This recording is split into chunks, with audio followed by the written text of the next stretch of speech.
Hello, everyone. Welcome to Life Edge. I'm joined today by Dr. Susan Nash. Hey, Susan, how are you today? Great. I'm thrilled to be here and so excited about our program today. Yeah, it should be a lot of fun. Well, here we go. Let's run our intro real quickly.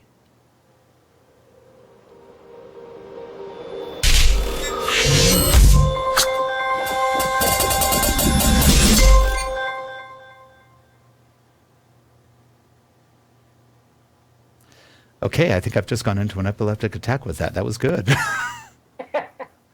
And when you look at it on a big screen, it moves a lot more than it did on the PC, but it looked cool. Anyway, Susan, today we've got a great guest, somebody you know and you've worked with. Would you do us the honors? I'm so thrilled to have the opportunity to introduce Jean Latting, Doctor of Public Health. She teaches at the University of Houston, and she's also author of a series of training and, I think, self-awareness types of work and self-encounters called Leading Consciously. And I just think they're the most amazing things, because what they do is they allow people to really understand themselves when perhaps they didn't really think that they needed to do so. And in doing that, she's developed a program that brings people together. It helps people get to know themselves, understand their underlying assumptions, I'm going into too much detail. Jean, maybe you can explain a little bit of Leading Consciously. Sure. Leading Consciously is the name of the company, and what we do is we provide a set of skill sets for people who want to improve their ability to influence others and to have a more satisfying life in the process. So, before I explain the skill sets, do we have time for me to explain how this came to be? Sure. Oh, yes. Okay, so I teach I used to teach in the College of Social Work, and I taught supervision. This is many years ago. And as I taught supervision, I would encourage students who had field placements to talk about the internships. One student complained very, very bitterly about her supervisor. And using the principles I covered in class, we addressed how to handle that, how she should handle her different situations. Fast forward 3 years, and I'm teaching the same class, and a student is sitting in my class complaining bitterly about her field supervisor. After the class was over, I said, "Who is your field supervisor?" And you know who she named, right? She named the student who had been in my class 3 years before. So the question for me was, how did this bright, caring student who knew what can go wrong in supervision, how did she end up being somebody else's tyrant? And that's what led me into investigating how systems perpetuate themselves, how habits perpetuate themselves, and how individuals can often be unconscious about their effect on others. So I worked with a co-author, and we ended up with a book, Reframing Change, that identified a set of skill sets that leaders, if they use these, if they use these skill sets, can learn, can forestall being somebody else's tyrant. You know, it's so interesting that you bring that up, too, because in the world of media, for example, now social work is very different because there's a lot of stress in social work. There's a lot of emotion that goes on in social work. And a lot of people don't realize it's not an easy job in any which way. You're dealing with families and you're dealing with the workers and everything else. It's a lot of work. And what we've noticed in media, when we deal with graphic artists, we deal with other people in media, they're very emotional too. And the communication skills aren't always the clearest because they're very creative. They're not used to really speaking it out loud. It's very different. And then if someone gets promoted into a position of management, all of a sudden the skill sets become very dictatorial. And you go, now, how did that happen? And we've had that on more than one occasion where we've promoted somebody into more of a management role, and now it's learning how to communicate all over again. And I'm assuming kind of what happened with your student is very similar. Well, I found I now do leadership coaching in the corporate sector. So I've worked in the corporate sector, the health sector, government, for-profit, non-profit. It across all industries. I have found the same thing, that people are unconscious, really not aware of their impact on others, and do not know how to solicit information about how they're coming across. Some people say, like one of my corporate clients, when I talked to her about soliciting feedback, she said, I don't want to appear needy. So that's always the concern. The other is, I know what my people are thinking. So let's take the person you're talking about, Rick, or any of the people that you've promoted. Chances are they thought, if these people would shape up and do their jobs, we would have communication problems. Right. Right. But they weren't communicated as to what was expected of them. Exactly. Yeah. But I told you, I said I wanted it done right. Yeah. I love that. And one of the things that I find to be really effective about the approach is that you start by looking at testing assumptions. Right. And to me, this is one of the ways that we can easily unpack what we have, that we've been carrying around with us. One of the things that has been making us miserable, and we don't even realize it. And of course, we're making our coworkers and our loved ones miserable as well. But just finding out and having a strategy, or finding out, gee, I had these beliefs, or I assumed this about that, or they're behaving in this way. And for example, somebody saying, well, if you don't seem to like my art, well, then that means that. And then just have it fill in the blank conspiracy theory.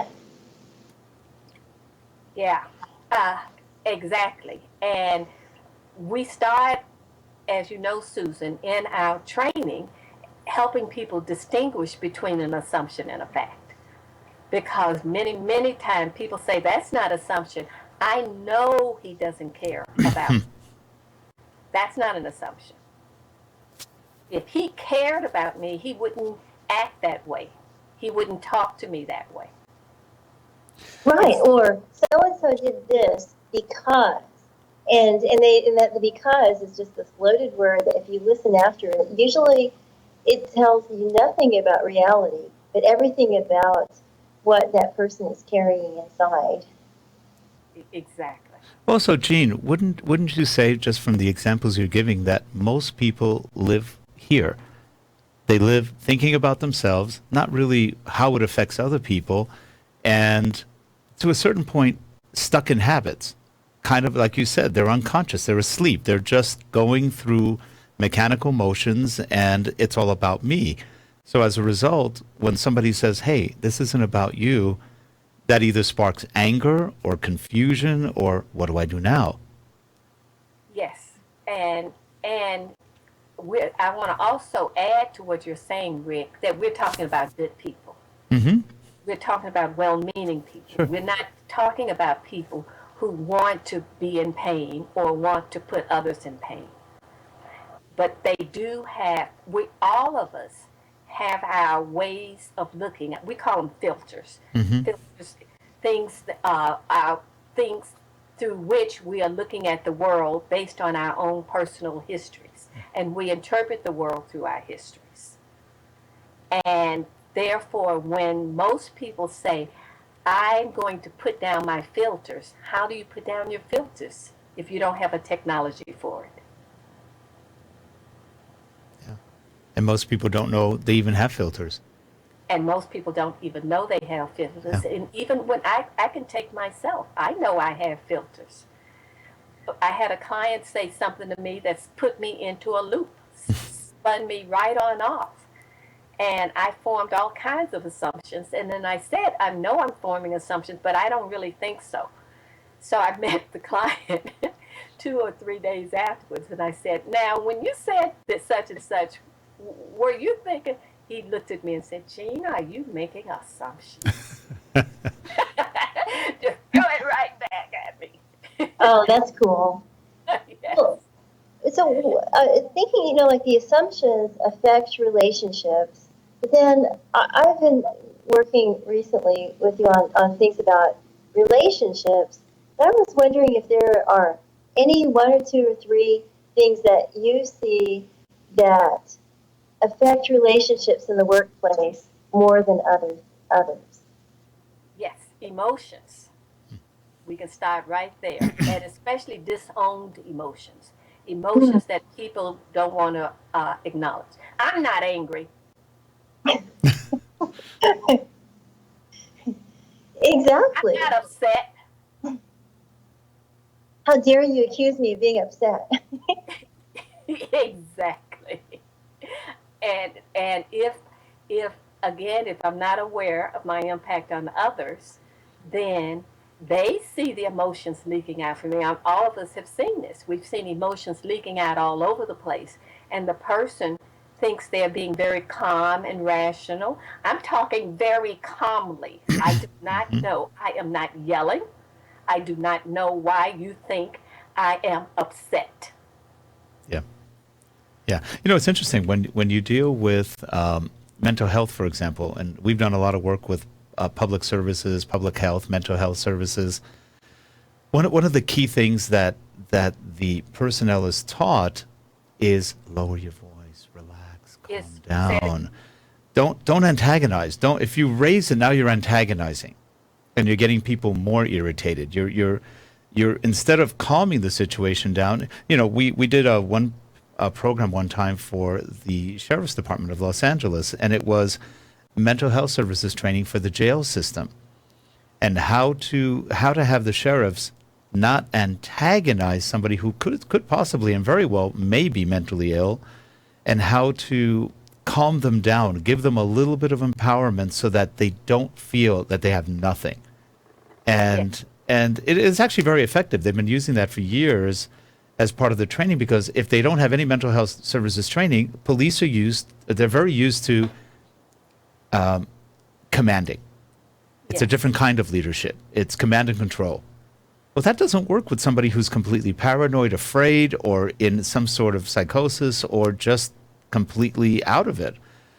That actually antagonizes them more. So now you lead to a more violent situation, and whether it's in the workforce or anything else, there's been a lot of violence in the workforce recently, and I'm not sure what contributes to that, other than people probably shouldn't be watching too much news, but you just do wonder what is making people so violent that rather than talk something out, discuss it, agree to disagree if you have to, people are just getting very upset about almost everything. What do you think is causing that? I think the stress that the American worker and probably workers around the world, the stress that people are under is enormous. We have this 24/7 workday. Yeah. We have smartphones and emails coming at and barraging us all time of day. I just talked with someone who got an urgent phone call at 5 a.m. Sunday morning from one of her workers who had been trying to text her, and she emailed me at 11 and said, "Jean, do you have time to talk?" Enormous stress, no let down time, Yeah. and the expectation always to produce more, produce more, produce more, produce more, Yeah. and that technology is outstripping the human capacity to absorb the rate of change. I really like what you're saying. And, there have been so many different futurists who've tried to talk about what technology does to us and the unintended consequences. There was Alvin Toffler and Future Shock back, Hmm. many years ago. And then later, well, even before that, just different people who talked about technology and the impact on people and their feelings of becoming or beingness.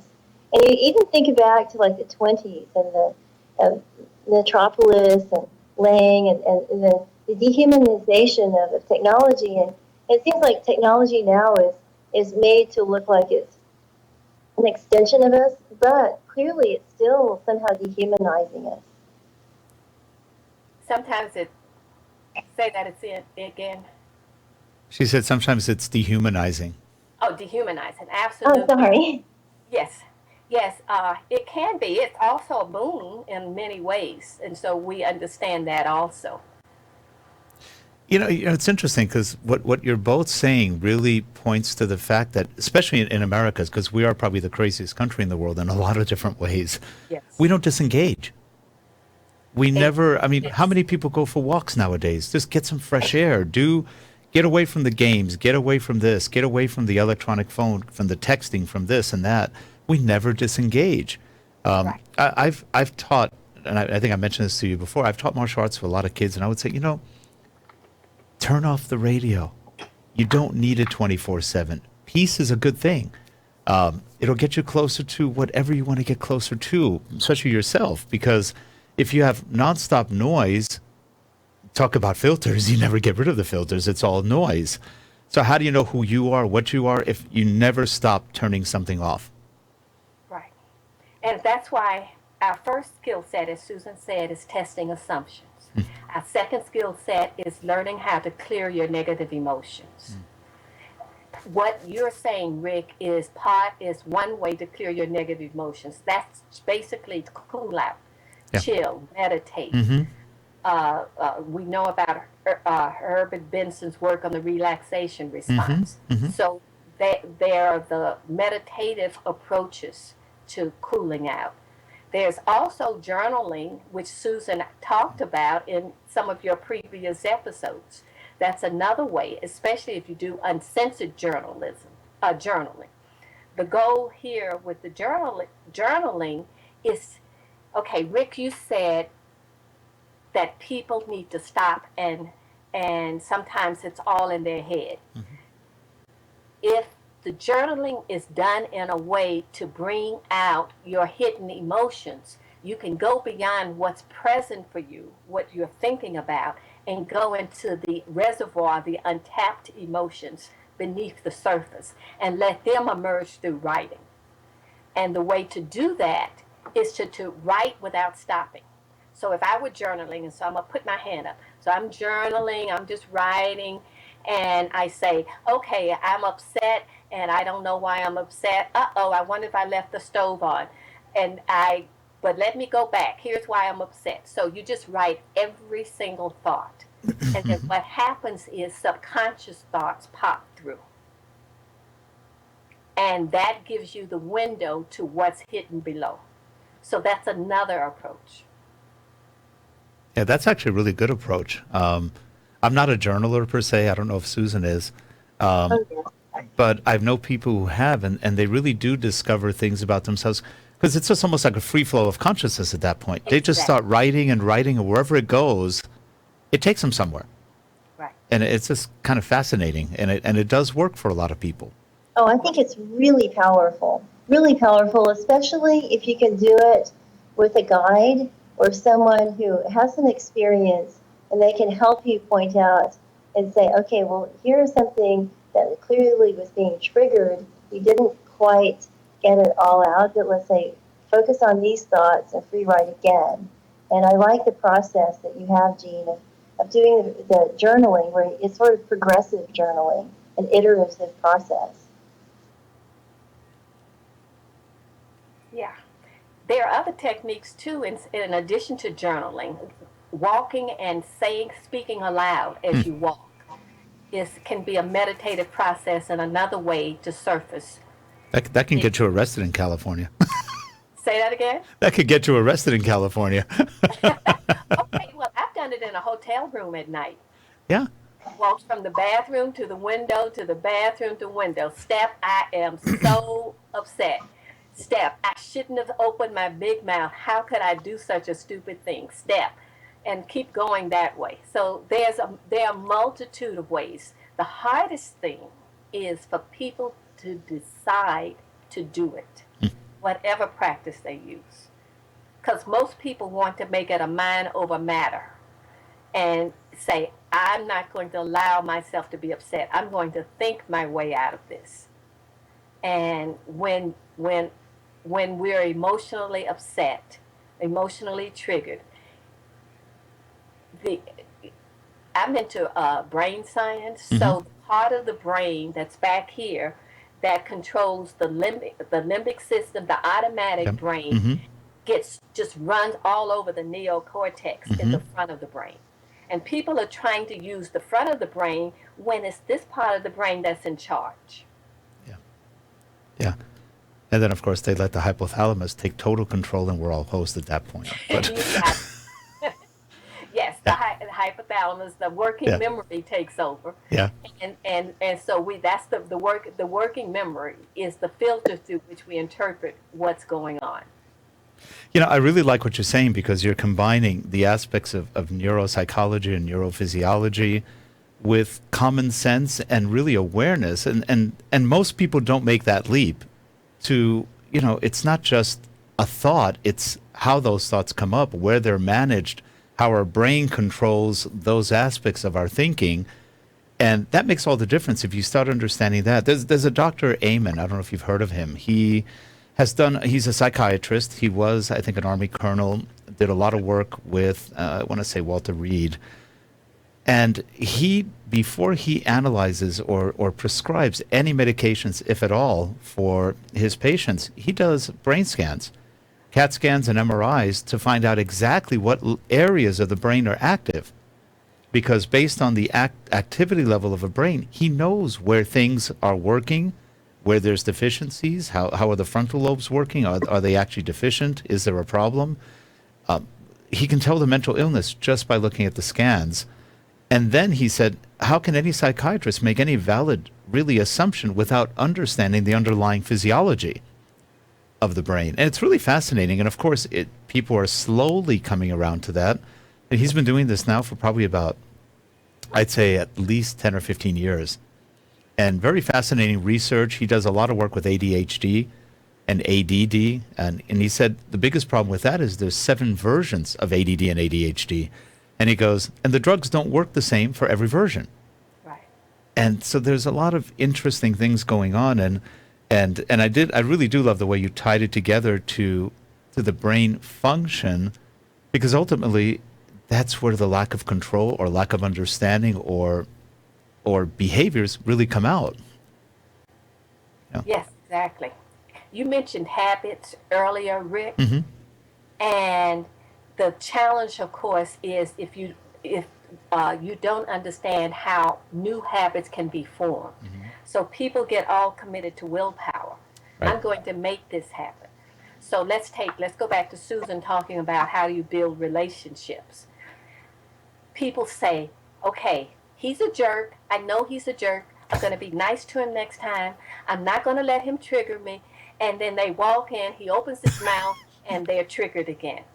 And then they go home and beat themselves up. But I promised myself I was not going to be triggered. Mm-hmm. And here it happens.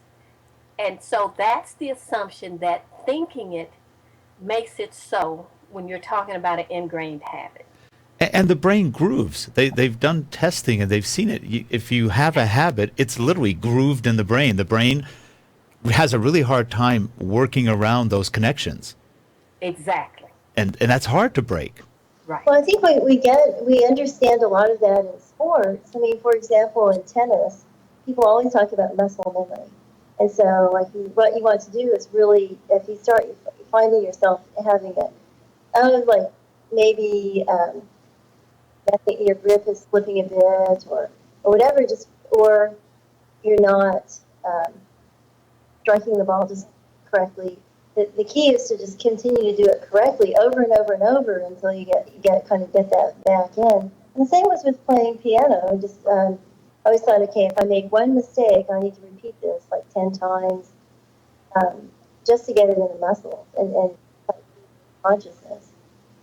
But then the problem with that, to me, is that you're kind of relying a little bit on repetition and not really listening, or you're not paying attention to your environment as much. So, I don't know. What do you think about that, Jean? We call that awfulizing, if I'm understanding you. And awfulizing is when we get locked into the groove of, ain't it awful? It's too bad. he'll never change or I'll never change.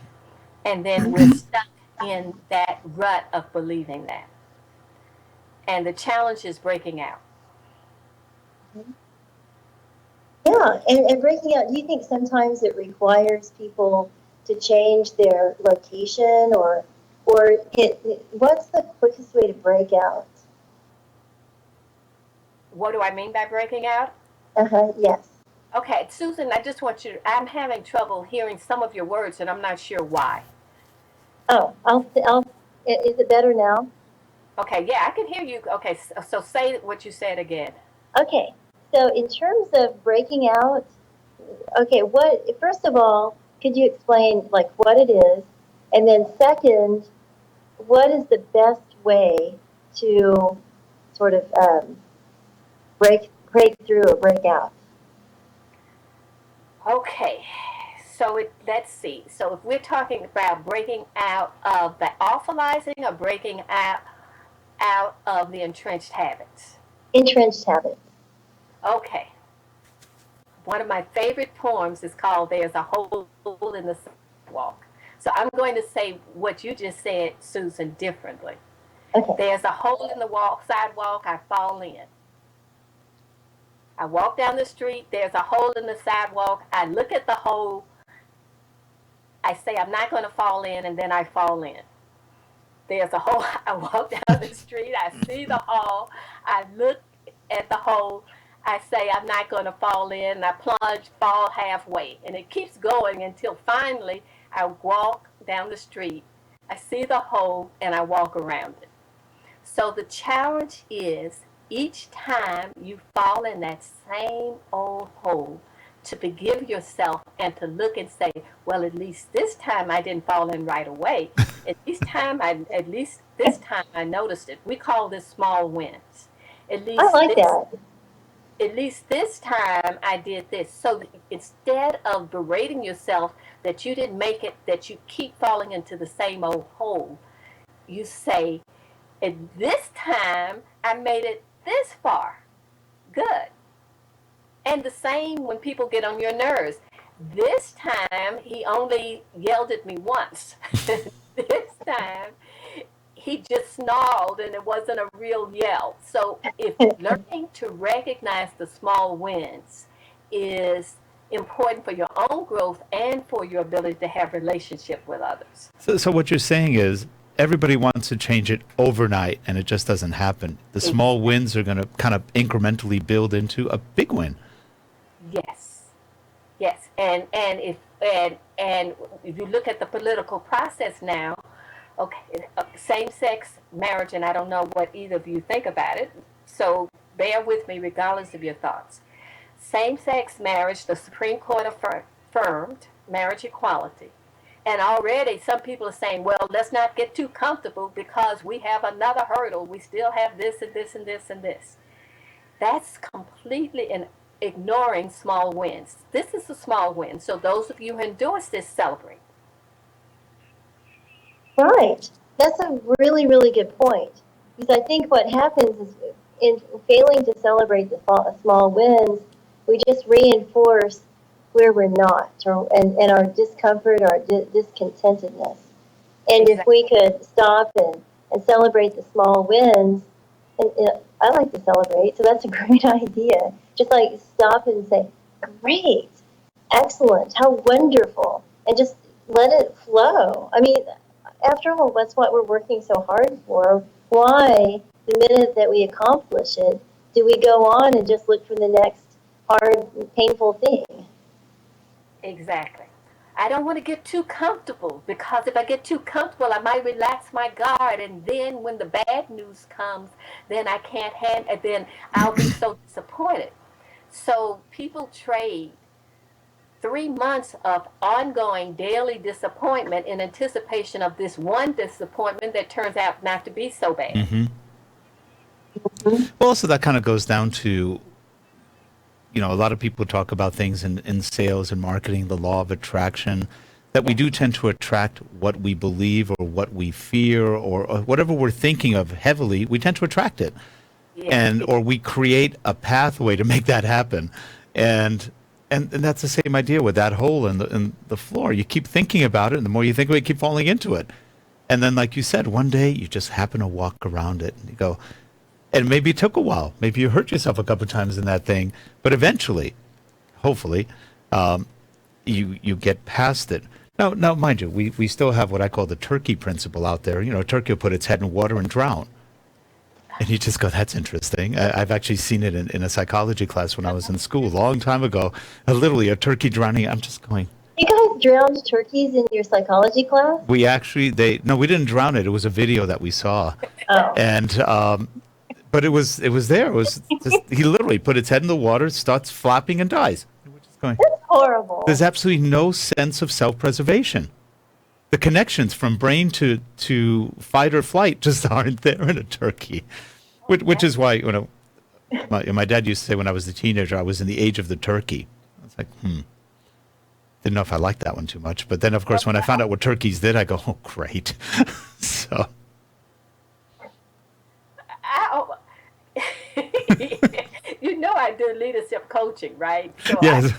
I'm amazed that I'm just fascinated with that someone whose father told him he was living in the age of the turkey has a show called Living on the Edge. That's right. I think that is cool. That is so cool. Talk about getting, I'm throwing that yoke off of me. Yep. But it was funny. I got that a lot. It's like, you're in that age. You're a turkey. It's like, okay.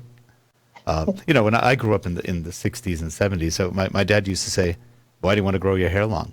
Why do you want to dress differently? You all dress exactly the same differently. I hate when he's right. Well, our parents were right, even when we didn't want them to be, Yep. and especially when we didn't want them to be. Yep.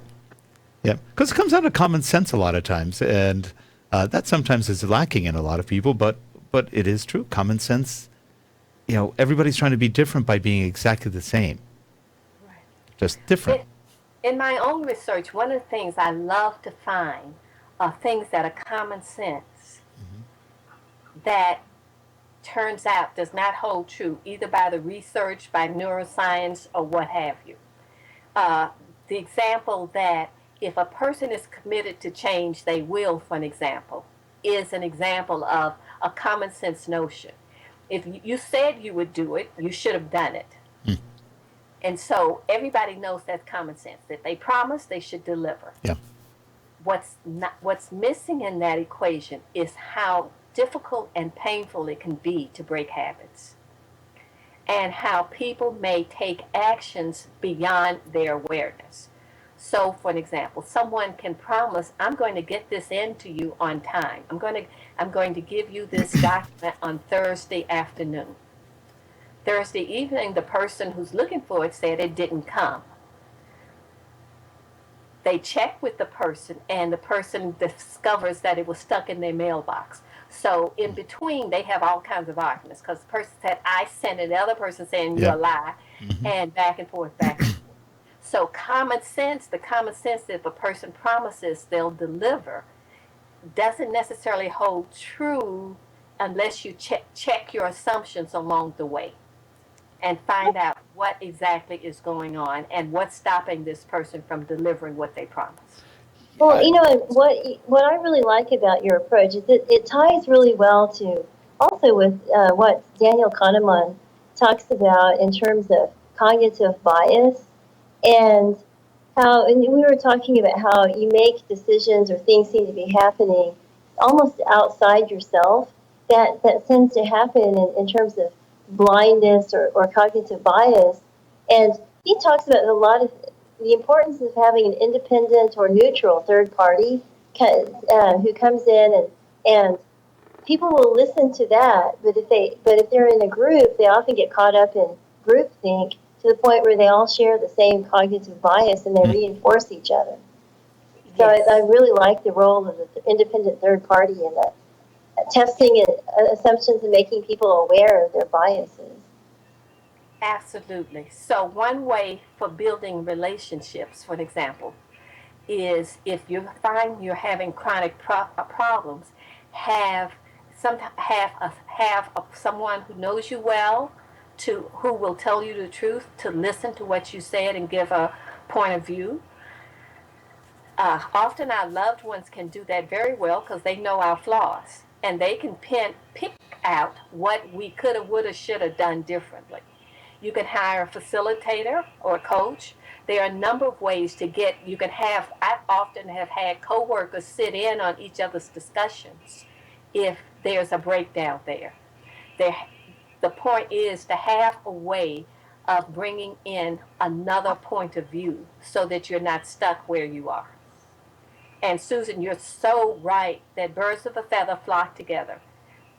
And when people are when people want validation, they go to the person who looks like them, thinks like them, acts like them, and sees the world like them for validation. And that may not be who you could benefit from. So another one of our skill sets is about how to bridge differences.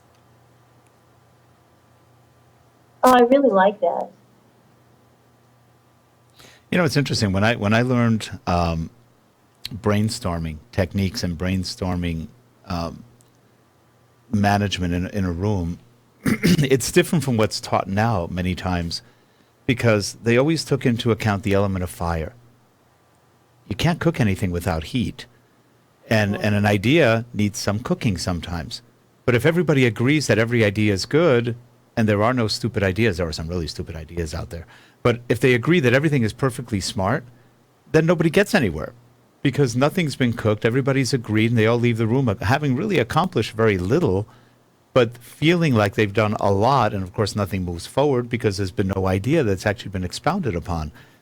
And I've been in sessions where people are teaching Six Sigma or other techniques. And I tend to be one of the ones that argues against it, saying, okay, great, that's fine. But if we all agree and every idea is good, then we're never going to get anywhere. And so they look at me like, hater. I go, no, it's not nothing to do with hate. It has to do with trying to build something, trying to cook something. And it's really interesting. We've gotten to the point nobody can take any criticism or challenges. No, it's to challenge an idea. Yeah, I'm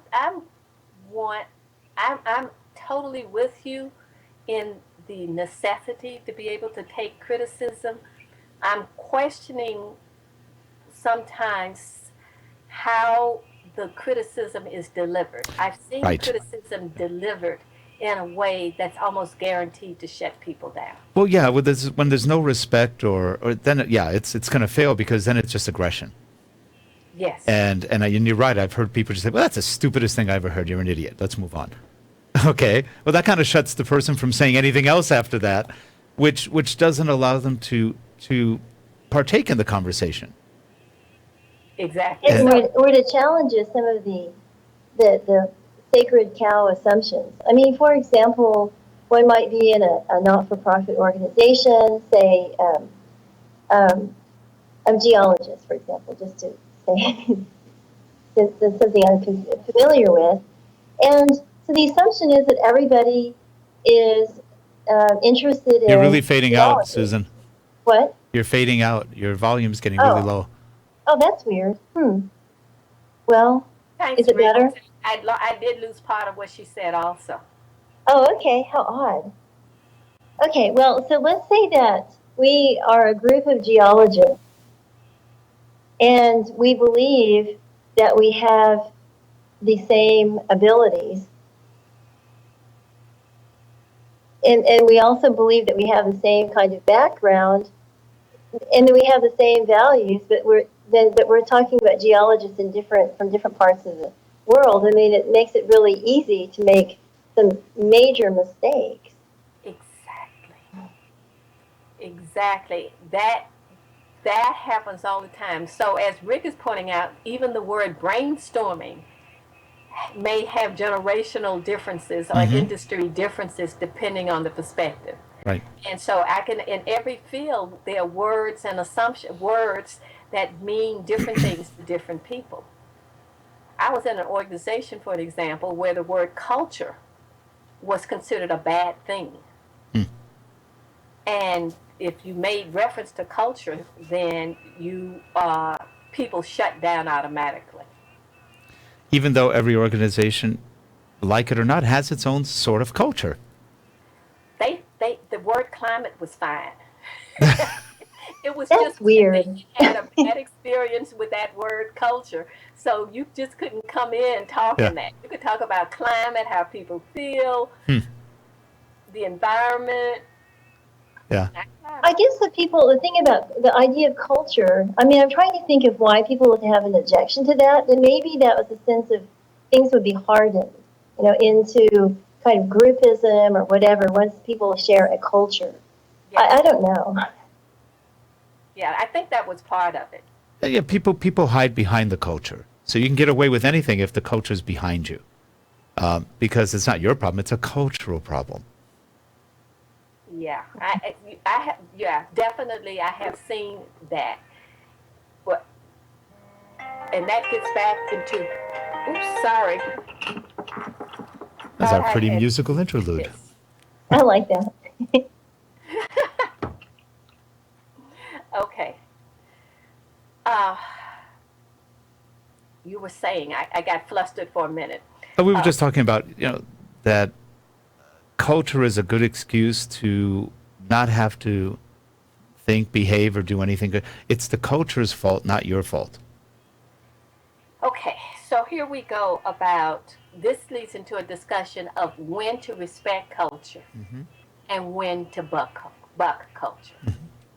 And if you're what's called an insider, if you're part of that culture, you have more latitude to buck it than if you're the outside of the culture telling people inside a culture what they should do, think, or say. The That makes challenge is sense. if you see someone has a cultural habit and you think it should be changed. Let's take in the black culture the habit of eating salt pork, ham hocks, and foods that we recognize now drive up cholesterol. In the early stages, when nutritionists from other ethnicities were saying to the black culture, y'all shouldn't eat those foods, is bad for you, that was dismissed. It's our culture.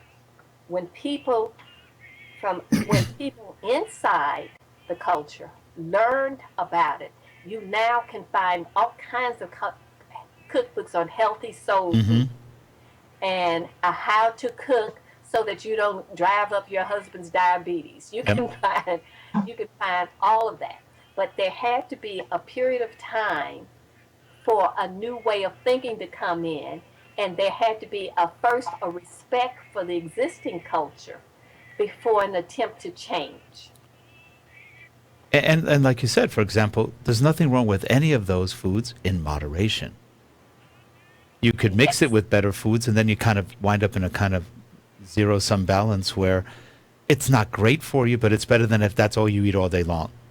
Right. Or, for example, if an engineer tries to tell a geologist something about permeability or porosity, they're going to immediately be viewed with some kind of skepticism. Whereas somebody within the geology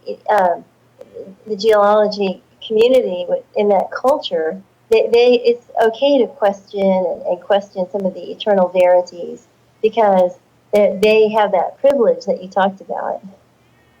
Right. And so now that gets us to another one of our skill sets, which is initiating change. How do you how do you go into a culture as an outsider or as an insider and initiate change? The way to do it is to first of all, people have to know you respect them for who they are as they are right here and now. If that's not clear, people will not listen to you. And as the saying goes, people don't care how much you know if they don't know how much you care. So if you're coming from the outside wanting to change a culture or change a group of people, then they have to know you care. So that's part of it. Another part of it is to identify those inside the culture who are most prone to lead the charge. Identify the champions. Identify the people who can carry the message. So instead of thinking I can go into this culture and carry the message, instead I look for an insider who I think can get it, and then I let that person carry the message. So there's a whole technology just about how to you initiate change in a culture so that people are willing to change their habits. That's good. And you know what? With that thought in mind, which is a very good one, we are out of time. And Jean, we'd love to have you back on. I think that was a lot of fun, and I think we're just covering the surface of some of these things. Oh, that was great.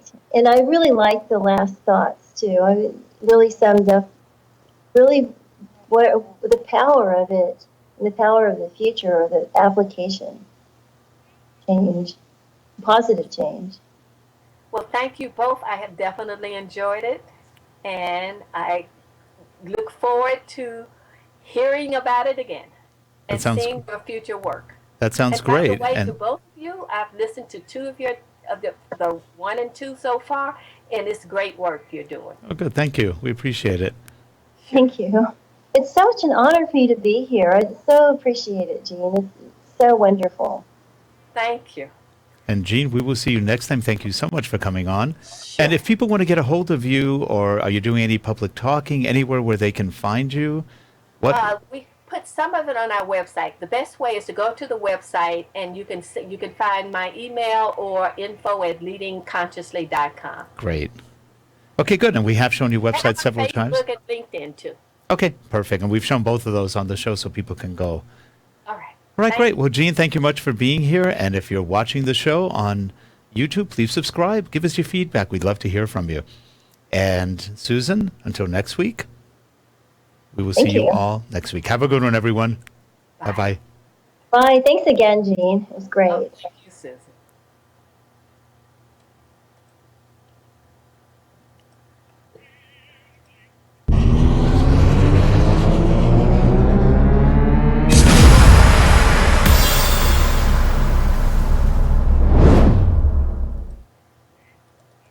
And we are